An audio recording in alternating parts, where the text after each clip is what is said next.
Good morning mga kaibigan. Ito, naglalaga yung anak ko ng kasi meron silang luya. Meron silang perform sa sa school, sa Limso. Eh sila ikakanta. At ako'y nakapagsahin na. Ayun, luto na. Ito. Good morning, 5:30 in the morning. Nagising tayo ng mga bandang bago ng alas 5. Anak, halos wala ng tubig. Pwede na to. Eh, brown na nga. Pero mauubos na. As in, brown na talaga. At wala na talaga. Oo.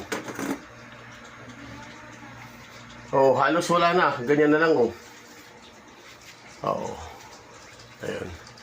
At, ito na tayo dito sa aking maliit na tindahan. Nakapag